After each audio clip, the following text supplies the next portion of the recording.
Ladies and gentlemen, it's been done. 3.0 Xbow cycle finished #1 in the world for the first time in history. This was achieved by none other than Betfas, where after this, an argument can be made for him being the greatest Xbow cycle player of all time. Xbow did receive a 5% damage buff, which I am taking partial credit for, but it was still a pretty rough meta. Rail Giant Monk, Giant Lightning, Minor Galwenstein, and quite a few other decks riddled top ladder. Well, Betfas won against all of these decks, numerous times even. Of course, I recorded most of Betfas' games, including his final win against Royal Giant Monk for the #1 finish. He also talked to me and shared a few important replays against players like Mohamed Light and Pedro for your viewing pleasure. So in this video, I'm going to showcase and analyze the historic games that resulted in this #1 finish. I'm going to be sharing them in an assorted way, so matches might not be chronological. I would just like to showcase everything as much as I can. I already know you're going to enjoy the video, so sit back, grab a snack, and let's get right into the matches. Alright, now Betfas is in a game against Adriel, and this is absolutely huge because if he wins this game, he's going to finish #1 in the entire world. It is going to be a monumental uphill battle because, as you can see, Adriel is playing Royal Giant Monk, one of the hardest decks to play against as Xbow cycle, further compounded by the fact that Adriel is one of the best players in the world, very talented, formerly competed in CRL many times, so this is not going to be an easy feat for Betfas. So in terms of this matchup, I believe these days RG players are running Fireball in this deck, which is going to help Betfas out a little bit, since if they had Lightning, they'd be able to counter the Xbow better, they'd be able to spell cycle better. They also do have the Log, which does mean that they can't defend Xbows as well as opposed to a Barb Barrel, but it also means they can kind of keep up with the spell cycle a bit more efficiently. You'll see Betfas going for another Xbow. This is 2 Xbows in the first minute of the game, and the reason for this is to be very aggressive and try and get an early lock if possible. Not really going to happen. Adriel gets the Fireball down, and that's unfortunately going to actually be a damage lead for Adriel, where, you know, you're going to try and get a lock as Xbow cycle in single if you can. But I will tell you guys, I believe the biggest form and source of outplay potential in this matchup is going to come down to the evolutions, because Hunter Evo is pretty useless against Xbow. I guess maybe the Evo Hunter can do well against a Knight, otherwise not really doing too much, but Xbow has Evo Archers and Evo Knight, 2 huge sources of outplay, especially when you can go Evo Archers to DPS and melt down an RG, or Evo Knight to cause a lot of pressure. Now Betfas goes for the Xbow opposite to the Monk, goes Evo Archers, predicting that Royal Giant, exactly as I said. E-Spirit plus Log will come down on both sides, but that's not enough for the Xbow to be taken out. And Xbow gets a lock right now, I do not understand. But Betfas, basically using the Evo Archers, gets a lock, now continues the pressure with Knight at the bridge, because Adriel had to go for a last minute Fireball on a 1 HP Xbow, kites the Monk out of Xbow range, and I believe Adriel is back to an RG. But Betfas goes for the Archers at the bridge to DPS it down.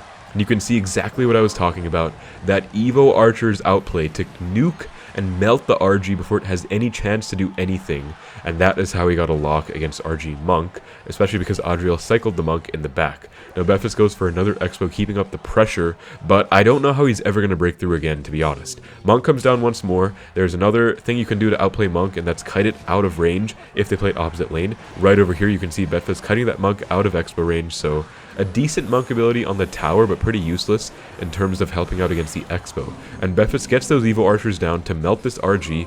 Log comes down on the bow, but that is still going to be a pretty good lock in the left. In the meantime, Betfas keeping the pressure up in the right with another Xbow, logging the guards while the Evo Archers still have to be responded to as well. Now this Xbow I did really like, but I feel like in hindsight it might be a little short-sighted because there's definitely no way he's going to break through, and going same lane, Adriel can Fireball the bow and the tower if he wants, but not going to happen. So Betfas is going to end up with a 500 damage lead with 1.5 minutes left in this game. Honestly, that is going to be enough to win him this match if he plays perfectly from this point on. That is a big if. This is a hard matchup, and in triple it's only going to get worse. But you can see another very nice tech in this matchup is you Fireball cycle on the Monk, and that's because you're not really going to get free Fireballs on the Hunter or Fisherman if the opponent knows what they're doing and doesn't allow that to happen. So what Betfas likes to do is Fireball cycle the Monk, and I think it's a very nice play. Speaking of very nice plays, you guys are seeing all the sauce against Monk right now. He goes for the Tesla and bridge blocks that Monk,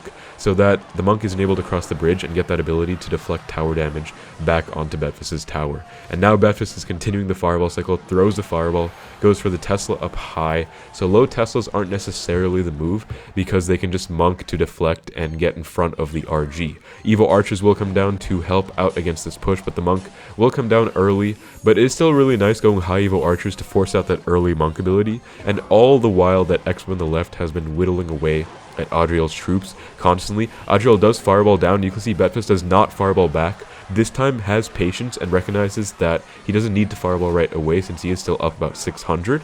And Adriel has a huge push coming in, so he's just going to choose to defend this instead. Now the Monk does unfortunately cross the bridge over here, I believe, because that pushback, so he will get that ability reflection off, but I don't think it's going to be enough. Oh my goodness, log comes down, Adriel is not back to a fireball, and Betfas is going to take the win. Even if Adriel's fireball did come down, I believe that was still going to be Betfas' game because he's up over 300 damage. Yes, so a perfectly executed game of 3.0 Xbow cycle against Royale Giant Monk, and I cannot believe it, guys. Betfas just won against Adriel. Let's take a look right now. He is indeed going to be #1 in the entire world. Let's take a look at the leaderboard. That is going to be #1, 3 medals above Mohamed Light. That is absolutely crazy. I do not understand. And there is still 2 minutes left in the season right now. So 15 seconds left in the season, counting down, and Betfas is still #1. I cannot believe it. I think he actually might have just done it. And Mohamed Light #2, Dominik #3. Don't think Doom is in a game. So this is going to be the very first 3.0 Xbow season resets. And with the season reset, let's take a look at Betfas' profile and see if he got it. And oh my goodness, he got it. He got the #1 finish with 3.0 Xbow cycle, the first ever pure 3.0 Xbow cycle / 2.9 Xbow cycle #1 finish. I cannot believe what Betfas has just done for himself and for the Xbow community as a whole. This is genuinely a moment in history. I am so happy and so proud of Betfas right now. Alright, so Betfas is in a game against Kamikaze, and this is what I'm here for. This is what I wanted to see, because Giant Prince Lightning is everywhere, on top ladder, in mid ladder, just everywhere in the game right now, and I need to see how Betfas plays this. I have beaten this matchup and I know how to play against it, but at the same time, sometimes it just feels impossible, and you still lose to bad players playing this deck because it's just so difficult for Xbow to deal with. You know, they have the Giant Prince, the Lightning to counter the Xbow. They have the spells to spell cycle you and or counter your archers. I just feel like there's such little outplay potential that's here in this matchup, and I'd like to see how Betfas navigates it. Of course, it is winnable, and I mean, if Betfas wants to push high in this meta, he has to beat this deck, so I'm sure there are ways. I just want to examine and learn how from him. So let's see. Kamikaze going for a very aggressive Giant Dark Prince Mega Minion push right now. Very, very aggressive, but does not have enough for the Lightning. Goes for the Zap and the Rage instead. Look at this gameplay, man. Like, I'm sorry, but I cannot say this is skill. He literally just went Giant Dark Prince Mega Minion and spammed his spells in the first 30 seconds of the match, 1 minute of the match, and Betfas defends it well. That was very impressive. But now a Prince is going to counter this Evo Knight, and that's going to be pretty tough to deal with. I guess Archers will be forced out. Evo Archers at that, which kind of sucks because, I mean, you want the Evo Archers to do something on offense, right? You want to outplay them and get a lock with the Evo Archers. But I guess Kamikaze will still have to respond to these, or he can ignore them and they'll get 1 power shot in each lane, which is going to be a pretty nice lead for Betfas, actually, because he did perfectly defend the previous pushes. So he's technically coming into single, going into double, rather, coming from single, with a 1000 damage lead, just about, in both lanes, which is pretty solid. What is this gameplay, man? Giant Mega Minion, Dark Prince. He goes Mega Minion, and then just spams Giant Dark Prince at the bridge. That's absurd. Bomber as well. He has Evo Bomber. His last card is definitely going to be the Lightning, because that is what all of the Giant players are playing right now. The exception of a few playing Giant Fireball, but there's quite a lot of Lightning, and this is again why I wanted to see how Betfas plays this. Very important to note right now, guys, it's been over 2 minutes of this match, and Betfas hasn't played a single Fireball, nor has he played a single Xbow. So I think that kind of tells how this matchup is meant to be played. Also, really nice usage of the E-Spirit there. You know, I have a lot of people asking me why E-Spirit's used. There's a lot of reasons. I'm not going to get into that now, but right now just know that people like Betfas are playing the Electro Spirit on top ladder. And right there you can see a very good use case. E-Spirit plus log, getting that chain and killing the bomber, just to take out the Evo Bomber without having to fireball it. Does still get one bounce on the tower, but at the same time, it's just a nice interaction to have and take it out before it really does too much. Now Kamikaze does go for the Evo Zap to kill the previous archers, which means these Evo archers will have free reign to actually just die to the Mega Minion. Wow, I'm kind of surprised. I was hoping that Betfas would maybe make something happen in the left with an Expo, counter pushing with the Evo archers, but I guess not. But Kamikaze just constantly resetting Prince, Giant, Might Lightning, yes, first Lightning of the game. You can see Betfas exercising utmost patience. Kamikaze going to go for the Zap Rage to kill the archers. Very annoying interaction. And I think Betfas should go for the bow in the left, if not mistaken, because I mean, Kamikaze just went Lightning and all his spells. With that in mind, though, he is back to Giant right now, because he went Giant, Lightning, and then 2 spells. Like, that is a absurd cycle, very fast. But Kamikaze's low on Elixir right now. Hold up, he goes for the Rage. Betfas logs the Giant back, and that's going to be a lock. Kamikaze misses the Evo Bomber, does still take the Expo out, but at the same time, that's still going to be a baby Expo lock, and that is better than nothing. Also going to get the activation off this Evo Bomber. Beautifully done, so now I think he's genuinely set himself up for a pretty good situation. I believe he should be able to defend these huge pushes in triple, now that he's kind of held off from overcommitting at all, and maintained a good Elixir balance the entire game, and has the king up especially, because that means he can just defend that much better. And he can probably pressure with Expos to force Kamikaze to not go in the lane that he wants to push in. You know, Kamikaze wants to push in the right. Betfas, of course, going to pressure in the left to prevent that from happening.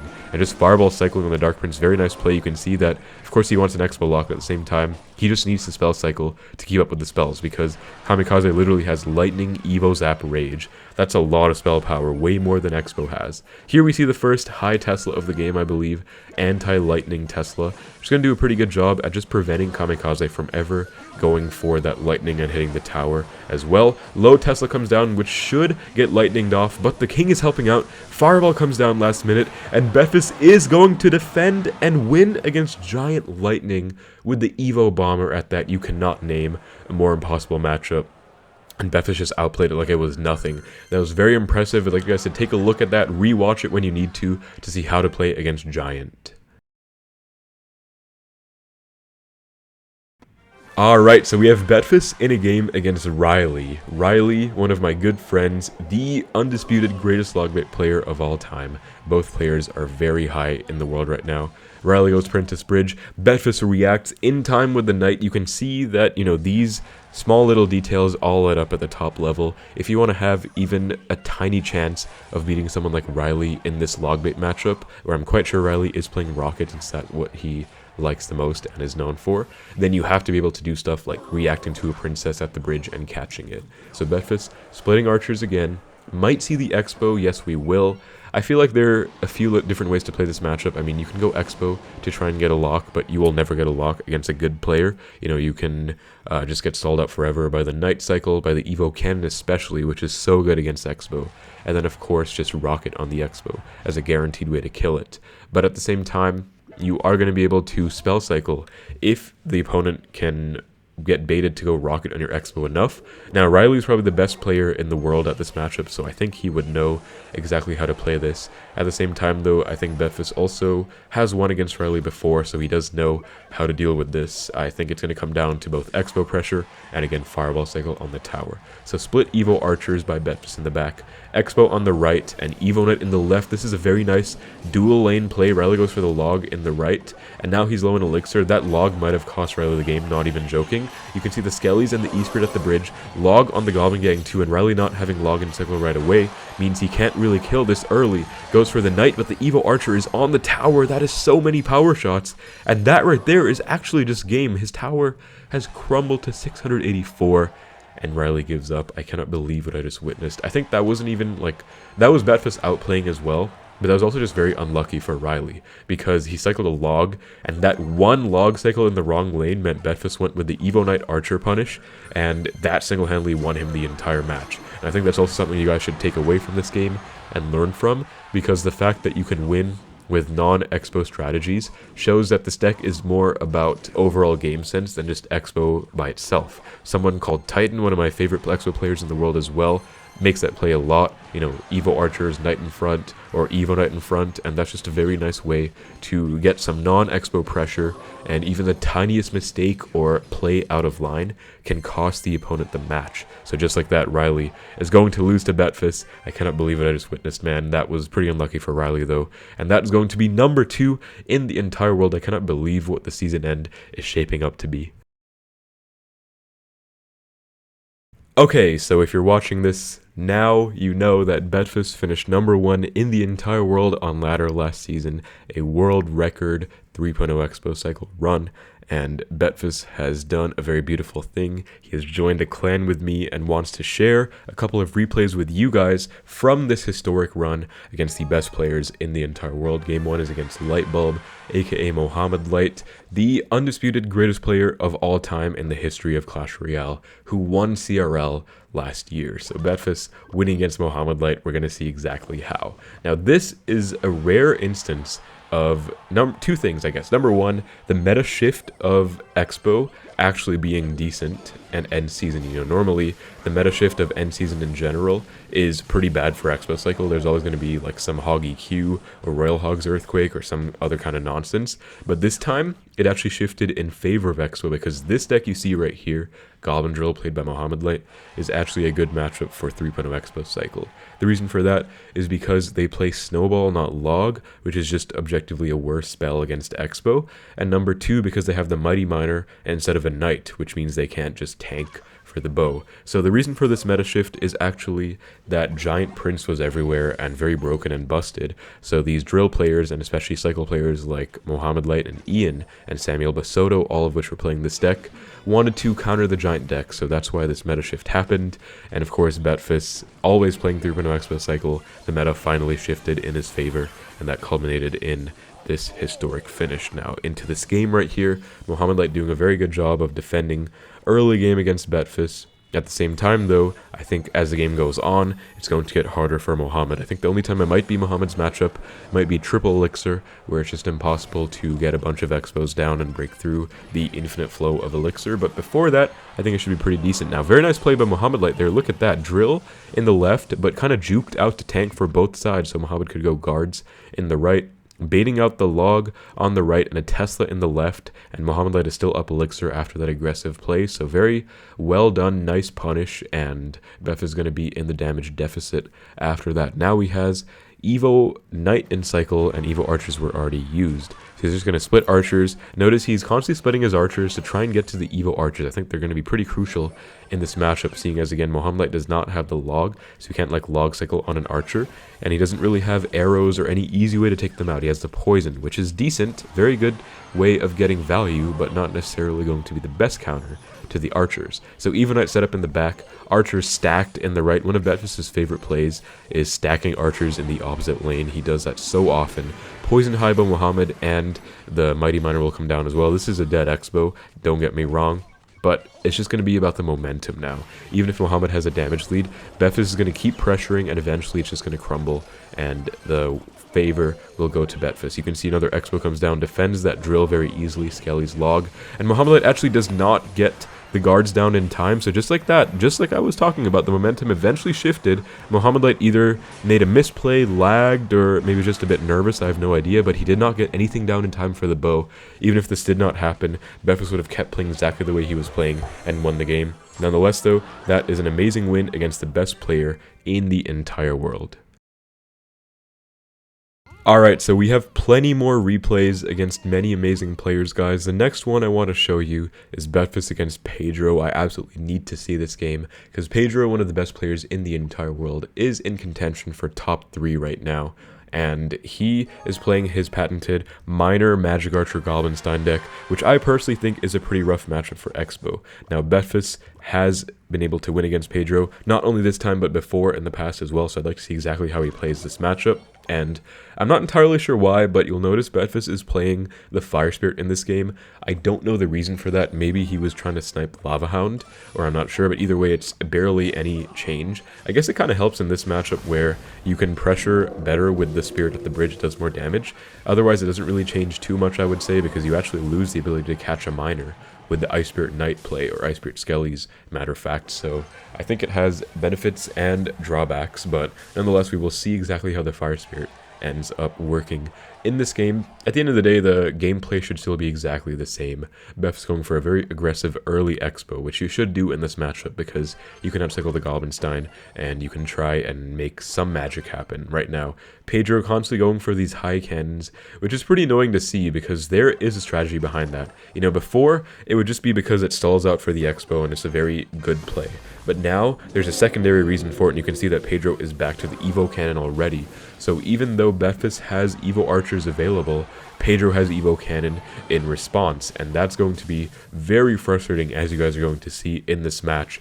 The best players in the world like Pedro have learned how to take advantage in this matchup. Even if Betfas splits the Evo Archers, no matter when he uses them, they will die to an Evo Cannon. I can 99% guarantee that when you're playing against someone of Pedro's caliber. So I'll just show you guys exactly what I'm talking about right now. You will see Evo Archers are split. Evo Ice is played by Pedro. Actually, very nice play because that's forcing out a Tesla, which does in turn force out a Magic Archer, I guess, to take the Tesla out, but it's still a nice play. And you can see right now, Evo Archers sniped by Evo Cannon exactly as I foresaw.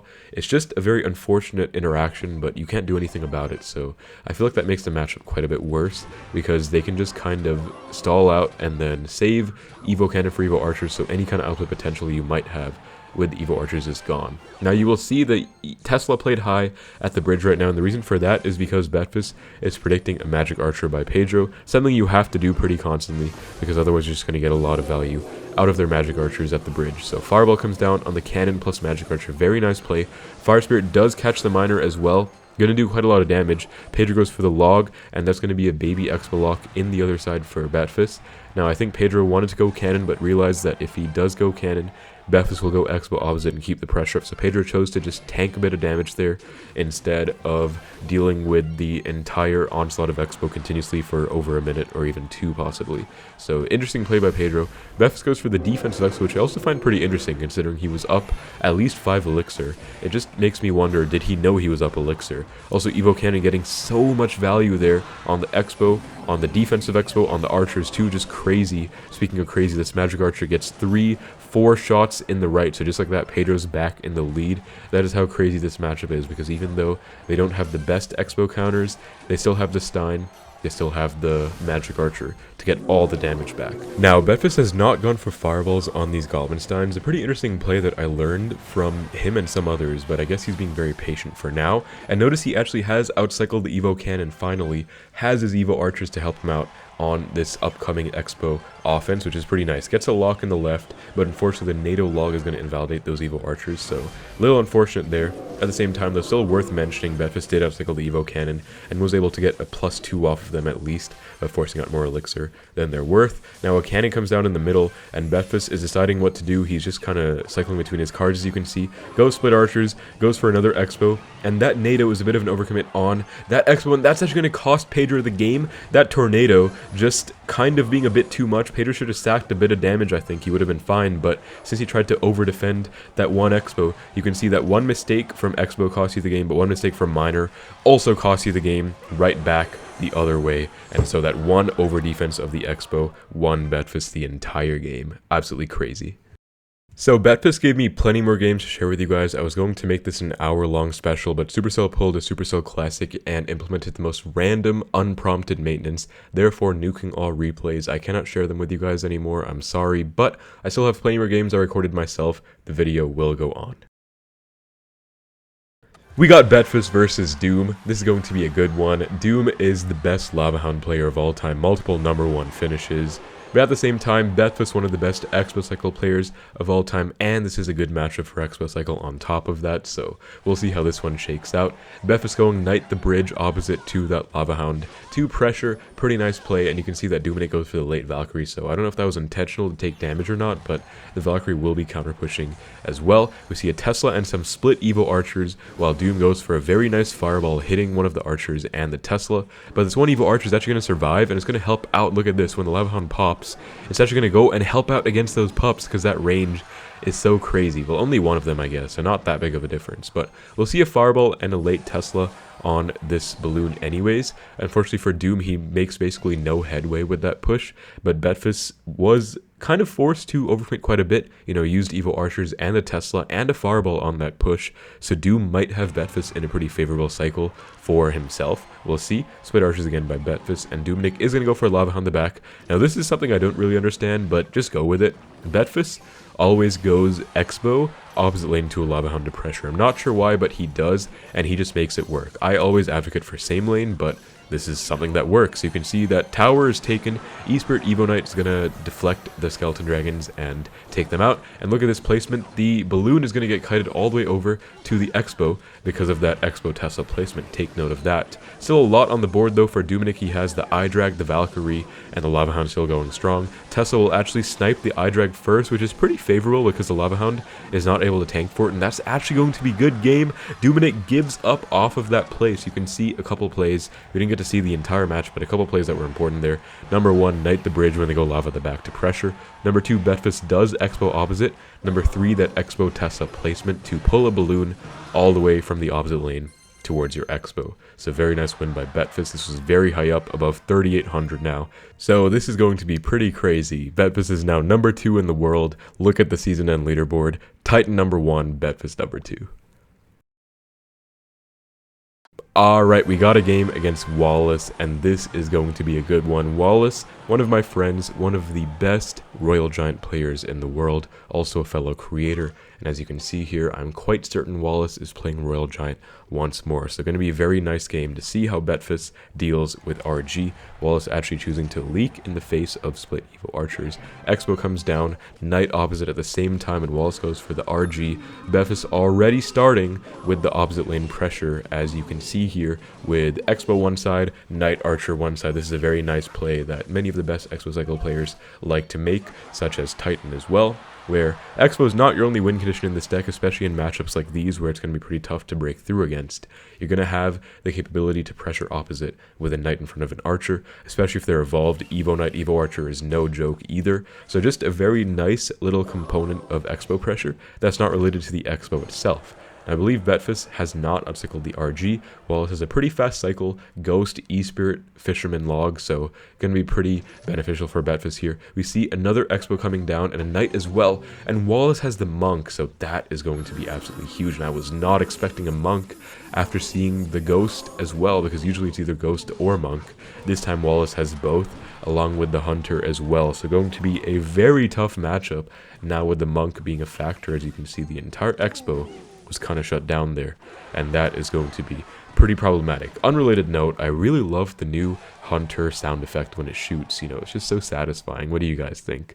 I just really like it. But Wallace has 7 cards used, 1 unrevealed, which is going to be a spell of choice. Speaking of spells, Betfas throwing a Fireball on the tower, and Wallace actually throws one back, so I was going to say it's most likely going to be Lightning. We actually see Fireball though, so I guess RG Monk players are choosing to play Fireball these days.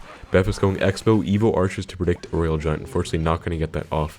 Wallace knows about the play, is very patient, and goes for the low E-Spirit to stall it out instead. Unfortunately that just means Monk is going to get infinite value against the Expo and the Evo Archers. That is way too much value for a 1 elixir ability.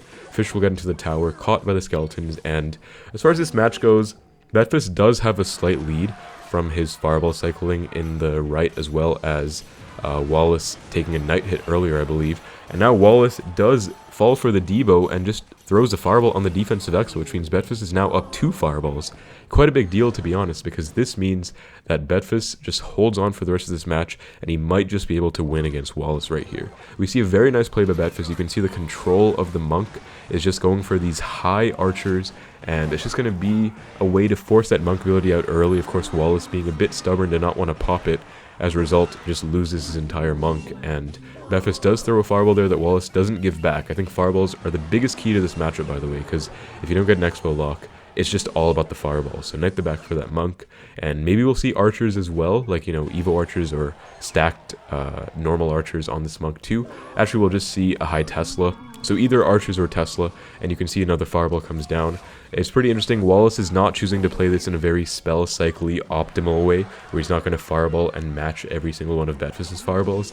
I think what Wallace wants to do is build up a nice RG Monk push, which might be the correct way to play from RG's side, actually. So Monk is going to come down to deflect this Xbow back onto itself, but the Evo Knight gets whisked by the Fisherman, pulling the Monk up, and meaning that the left side tower is suddenly not reflected by the Monk instead. So pretty good situation for Betfas. Evo Archers do come down, and Wallace gets a nice fireball on them immediately, but he's going to be low in elixir. I think we might see an Xbow by Betfas in the right here, because Wallace overcommitted quite a bit there. Although at the same time, yeah, it's about to be triple elixir. I was going to say that's a nice situation, but we're going to see instead a defensive Expo because it's about to be triple. Wallace definitely would have made it out of that situation, even if he was in a bit of a bad cycle. And now the early Monk ability once more, forced out by this bridge pressure. Take a look, guys. Check it out.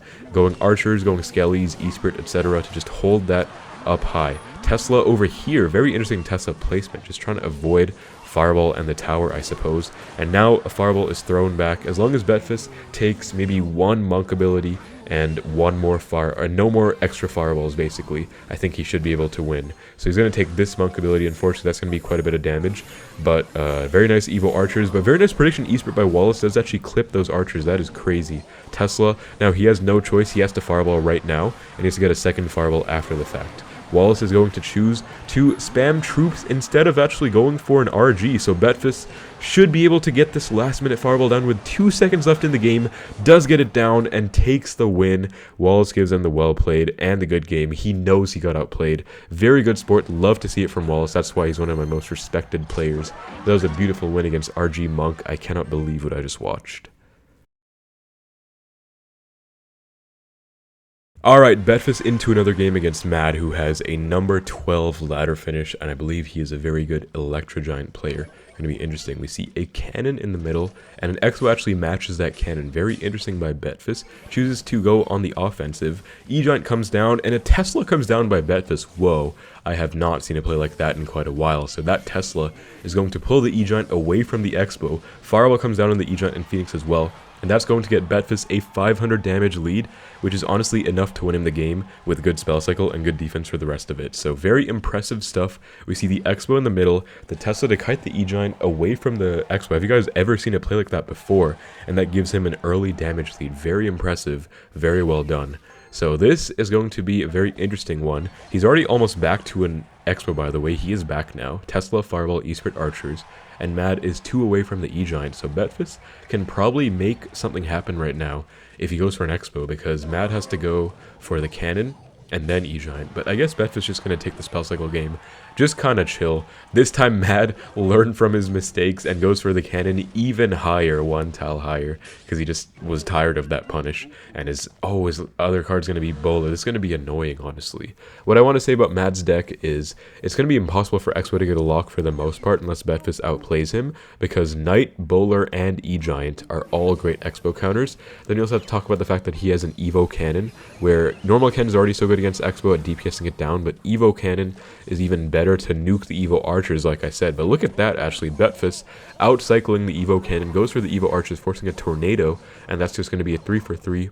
While getting quite a few nice power shots in. So very impressive stuff. We will see the Archers come down just because that one Bowler was going to get a bit of stray damage, and this is all about chip damage, so you can't afford to even take one Bowler hit, otherwise you're going to jeopardize your chances of winning in this game. And look at this play. Wow, E-Spirit plus Fireball to kill the guards, and how in the world did that E-Spirit chain from the guards to the tower? I have no idea, but of course, Betfas' E-Spirits might just be different from all of ours. Either way, that's going to be a lot of damage. Evo Cannon comes down to hit that Tesla and take the Expo out, and then at the same time, this Evo Knight. So Mad saved both of his Evos for this push defense, and that's basically a dead Expo. I mean, Evo Knight is no joke, but it's actually going to be met by a bit of resistance by Betfas. Goes for the Archer's Knight. At the same time, though, Bowler will just line up on everything and take it out. Evo Archers come down for Betfas, maybe predicting a Lightning by Mad, but Mad will just choose to let this go and go for a second E-Giant, actually, in the left. So Evo Knight comes down, Log comes down to sickle back to a Tesla, which will get Lightninged off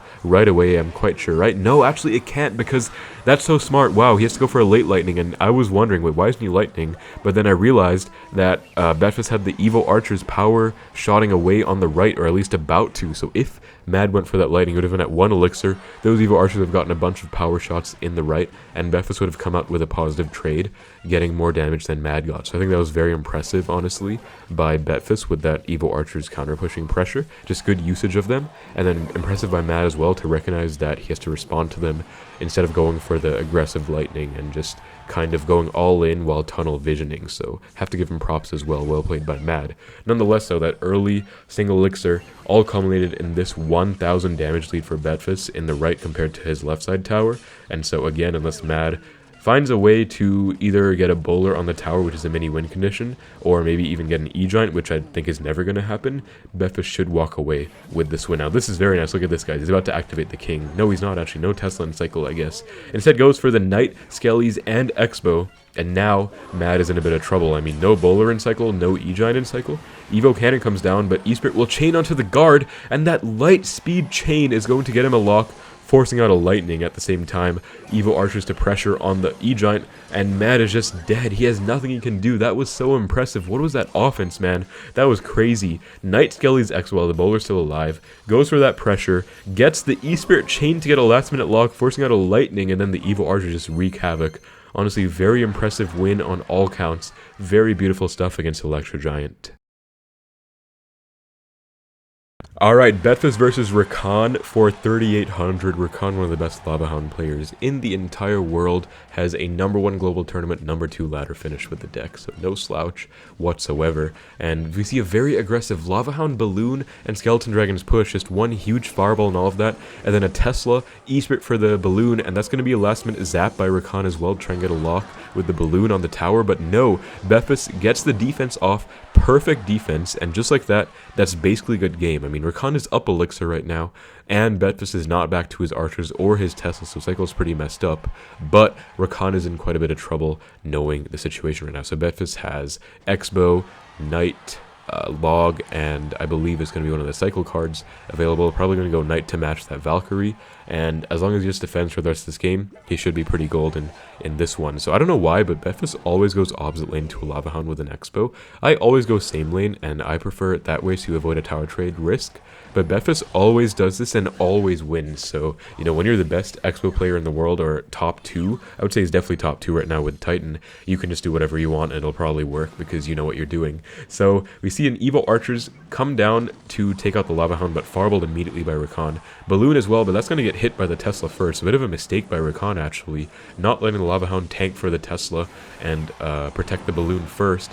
That's just going to be an Evo Knight to soak up the Lava Pumps as well. Evo Knight's actually very good in this matchup, or Evo Skellies back in the day are a little useless against Lava Hound, so honestly pretty satisfying and pretty nice. You can just use the Evo Knight to tank against Skeleton Dragons, against Lava Pups. It's a very nice piece of tech. We see an Expo come down, and Rakan's going to ignore that, so kind of reiterating, Betfas loves to go Expo opposite to a Lava Hound, even though this one I believe was unintentional. We'll see an Evo Valk as well, but the Skellies will tank just a bit longer, and that's essentially second tower down for Rakan. So unless Rakan takes both of Betfas' towers, he's not going to have success. And look at that play. Tesla to stop the Balloon at the bridge, or stop the Lava Hound at the bridge and make the Balloon cross. That's some crazy tech.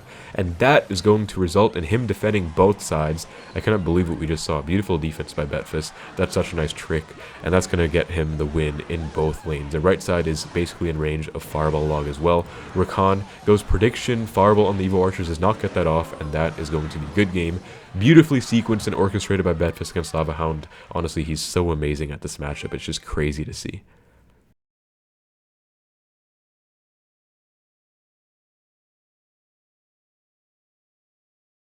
Betfas is in the game for 3,700 medals against Colin. We see a Heal Spirit and a Dagger Duchess by the opponent, as well as an Elixir Pump. Okay, this is going to be Bridge Spam with an Elixir Collector. I was originally going to say maybe Giant, but no. After seeing the pump, it's going to be Bridge Spam with Elixir Collector. Going to be a pretty interesting matchup, to say the least. The rest of the cards in this deck should be Archer Queen, as we see right there, Evo Battle Ram, Evo Barbarians, as well as the Bridge Spam classics like Ghost, Bandit, Magic, Archer. Now, I feel like on paper this is a pretty good matchup for Xbow Cycle if you just defend well the whole game, but that's where things get a bit dicey because the pressure from this deck is outstanding, and it's going to be very tricky to hold on, especially when they get elixir leads from elixir pumps, when they have free positive trades on defense from Dagger Duchess defending your counter-pushing troops like Knights and Archers, and overall it's just going to be very annoying and frustrating, but I believe someone like Betfas should be able to hold on and survive. Now we see a pump by Colin again, and this is where things are already getting very dicey because Betfas was forced to fireball on defense there, and now he's just going to be down a solid about 8 elixir. You can see he's only up like 1 with that pump on the board. So with the whole pump on the board, he's down like 8 elixir or something crazy. Now a ram at the bridge just comes down to force out the Tesla, which is just a 4 for 4, which is bad for Betfas because again, he's just going to be able to stack pumps and maintain his elixir as Colin. So Betfas does not want to be making any kind of even or negative trades. He needs to get back up. Now, one interesting school of thought against Pump is you actually go for offensive Xbows to force out responses, and that way you bleed their elixir advantage dry by pressuring. I believe Bessenet used to do that back in the day against Three Musketeers Pump, but this might be a different matchup because, I mean, this guy has Queen, which is a great Expo counter, and he also just has a lot of easy ways to defend an Expo by splitting barbs, by just defending in other ways, so it's not that tough. We see some very nice split Evo Archers and a good defense though, so Betfas did hold on from that entire onslaught so far. Single elixir has been survived. You can see no Expos were played, and I believe this is probably the correct way to play this matchup. I mean, if they go Pump and you go Expo to try and punish that, they will literally just go Queen, let the Expo lock on, go Queen late, and just take your entire Expo out. You'll get like maybe 1,000 damage, and then you'll lose by being down the entire pump. So it's honestly not worth it to Expo early in this matchup at all. I firmly believe that. Now Betfas does fireball the pump, and what we might see out of Betfas is some defensive Expos at some point, because take a look at the opponent's deck, right? There aren't really any big spells or easy ways to deal with a defensive Expo. You just have to pressure into it. So I don't know when. I think when you're dealing with constant pressure like this, you don't really want to go for defensive Expos in the face of pressure, but when it kind of chills down and calms down, I was gonna say chills out and calms down, I kind of mixed them up, but when it finally relaxes, you are going to be able to go for a Debo and just kind of chill and sit on your defensive laurels. But unfortunately right there, a big connection for Colin comes down, and Beth is going to try and make something happen on the reverse end. So a nice connection with the ram and arrows, but now Betfas has his return. Gonna see a knight for this ghost 100%, and maybe some kind of cycle cards. Yeah, we'll see a fireball beautiful in the right, and cycle cards to kite the barbs in the left out of expo range with the E-Spirit to chain it away. Beautiful, beautiful stuff by Betfas. Prediction arrows by Colin. Betfas going for archers just a second after the arrows come down. In fact, just a microsecond after. And now he is back. That fireball was very nice by Betfas. Aggressive fireball. You know, honestly, some of the best plays with Expo Cycle are plays that kind of subvert expectations. Like, you know, they have barbarians, they have a pump. You would expect the Expo player to ever fireball anything but the barbs or the pump. But Betfas instead just goes for the fireball in offense there and gets a huge connection to get him back in this game. And now actually going back to what I was talking about earlier by Bessenet, looks like it actually held some truth even in today's meta, because Betfas does go for the Expo to pressure when Colin goes for the pump. Instead of going for any kind of fireball and just killing it and defending, he's actually going to choose to pressure and force a bunch of stuff out. But now I think it's going to get even more dicey, because now Colin has a huge elixir lead and just a ton going on. I find it very interesting how Betfas plays this matchup, guys. I don't think we saw any defensive Expos out of him, actually. Maybe one at some point, but I feel like we didn't. You know, also, again, Expo being his 8th card placed. It just kind of tells the way he plays this. Now we see the first defensive Expo, I believe, which is 4.5 minutes into the game. So I think triple elixir is a very nice time to go for a defense Expo. But again, before that, you don't want to go for Debos when they're pressuring you with barbs, rams, and stuff like that. You want to actually go for center Teslas and just chill and defend. But speaking of chill and defend, Betfas gets the perfect defense off and is going to be able to hold on against that offensive onslaught after being down over 8 elixir and single elixir. Beautifully orchestrated by Betfas. Going to be a very impressive win against this Bridge Bam deck, and that is going to be a nice one for 3,700. Very well done to Betfas, and hopefully that shows you guys how to play a matchup like that. Honestly, learned quite a bit myself there as well.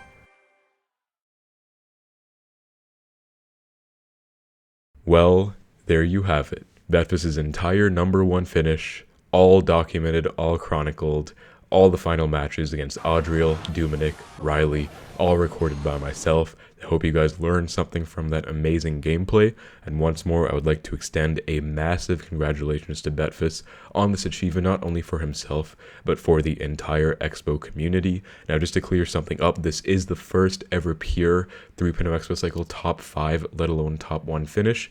In the past, Hajime finished number 1 with 2.9 Xbow cycle, and Betfas finished number 1 with 3.0, but those were not pure finishes. Those players both played different decks throughout the entire season end, and even sniped people with other decks as well. Therefore, they did not use Xbow cycle the entire way through. Previously, it was Titan, Ian, I believe, and Alperin tied for number 6 with the best Xbow cycle finish. Now, Betfas finally has the crown. I hope that clears that up. By the way, this is why I'm considering this the first and best Xbow cycle finish, finishing number 1. I would also like to say a special shout out to Titan, who came back with 2 days left in the season, pushing from unranked to 3,800 plus and finishing number 11 in the world. He was also contender for number 1, and I will be posting another video on his gameplay later as well. But yeah, I don't really know what to say. I think the Xbow buff did definitely make this possible. It did contribute, but I wouldn't say it's the sole factor or even a huge factor. I mean, it helped the players in situations where the Xbow punished or helped against hard counters, but by no means did it make Xbow broken or change interactions to the point where players lost because of the Xbow buff. You know, these players, Mortar, Betfas, Titan, were always getting high regardless of the meta with Xbow cycle. It's just a talent thing. I don't think you can see almost any other deck that has players as talented as ours. So I believe the Xbow buff once again did help, and I would like to say a special shout out to SK555 for partially getting that buff done. But at the same time, we have to give full credit to Betfas and full props for this incredible achievement. So once more, a special congratulations to Betfas on this achievement from myself and on behalf of the entire Xbow cycle community for representing us and for showing us just what can be done with this deck if you put your mind to it. You know, nothing is impossible. The only limits are in your mind, and for showing us that something happened that we never thought we would be able to see. So I hope you guys enjoyed the gameplay, and especially my commentary over the matches as well. You know, I always feel like I have a little something to contribute to these as well, and I do enjoy giving my insight and teaching you how Betfas plays. But for now, I will see you in the Titan video, and Betfas will forever go down for making Xbow cycle history.